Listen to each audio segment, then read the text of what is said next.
So you understand what I mean by power of Vista? Once you reach the supramental plane and start living in the truth consciousness, for many millions of years, your consciousness has to wait to go further changes.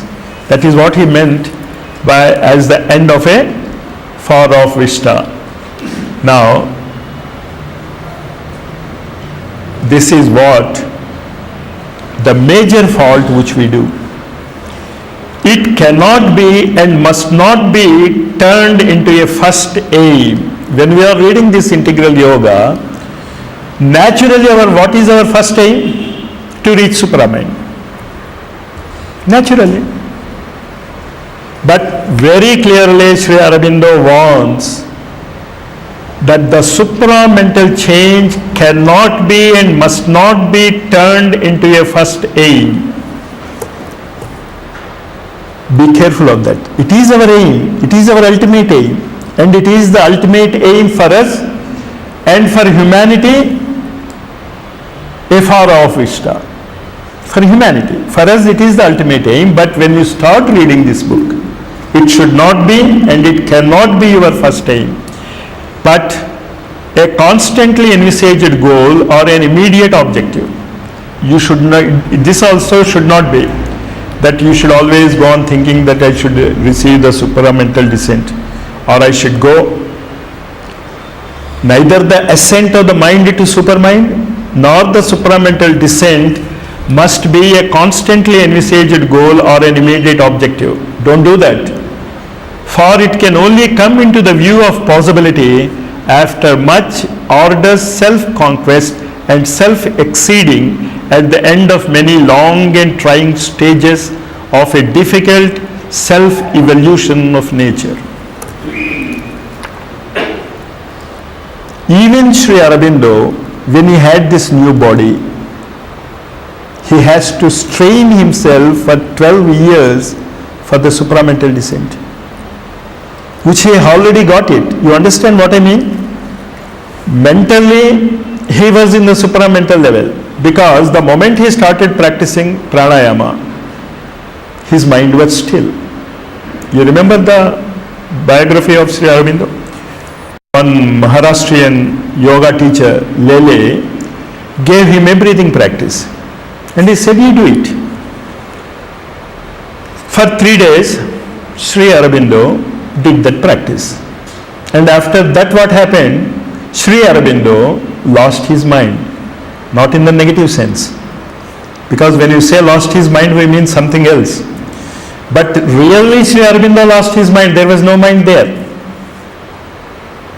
Then he went to Lele and he said, what happened? He said, what happened? I also don't know. This is the goal for which we do pranayama, and you say you have achieved it. Then what to do? Then I said, you can't do anything. You just pray God. You are following the aspects.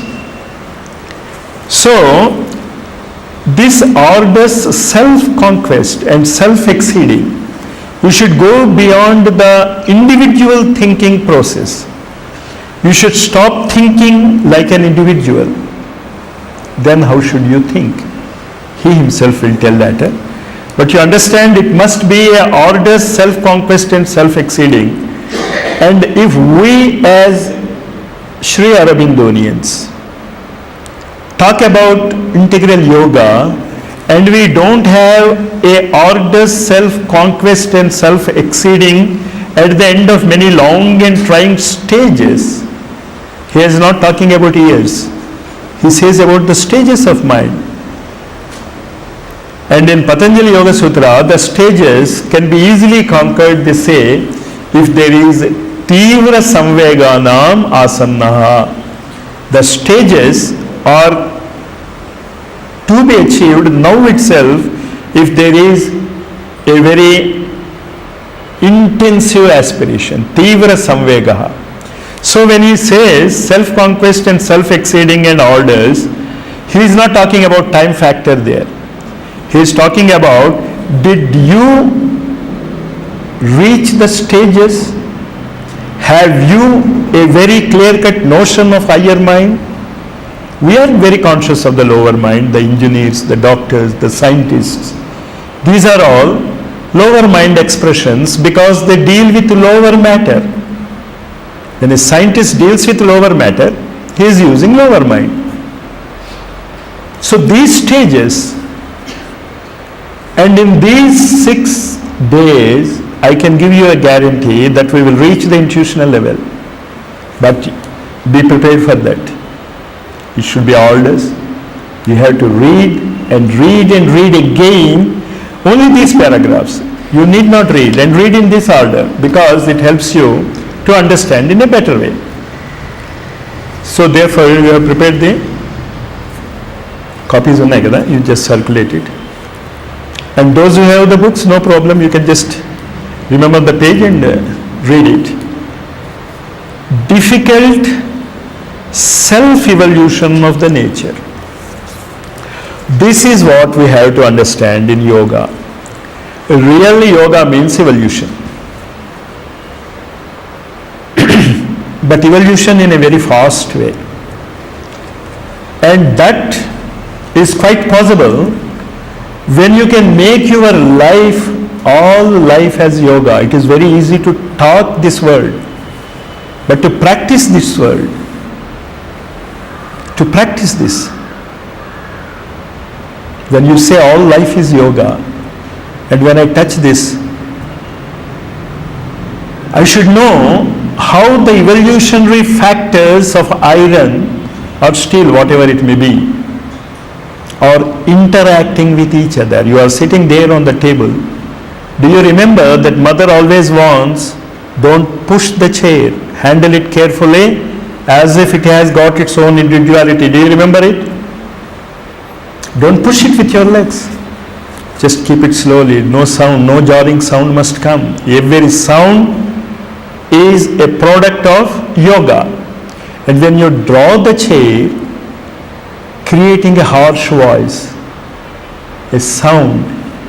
Do you know many times when some sand is there and when something is moved over the sand, do you find it very harsh, don't you?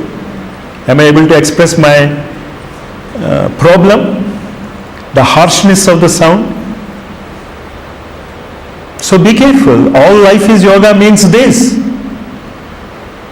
And when you can't love your own neighbor, your own people in the group, how can you say you are a practitioner of integral yoga? When you are not supposed to touch a chair without love.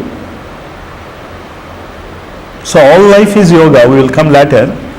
But this is what he says, understand self-evolution, man helps the evolution of the mineral kingdom, the plant kingdom and the animal kingdom. Are you aware that you are helping in the evolution of these 3 kingdoms? If you are not aware, you are unconscious of your role. But it is happening. It is happening. But we are not conscious of our goals. And if you are conscious, what happens? Evolution of millions of years can be compressed into few years. And that is what yoga is. So you should feel that power, the pressure of compression. That is what tapasya is. Are you feeling that continuous pressure of evolution in yourself? It is the existence. You remember the table? Existence, conscious force. You are able to remember? Sat, Chit, Anand, Supermind, and then the 4. So it is the power of the existence which is pushing us, which is expressing itself through us. You should be aware of that every moment. The pressure, you should be aware of it. Are we aware of it? This is the self-order, self-conquest and self-exceeding. So this we must remember. I don't know if I could convey the spirit of it,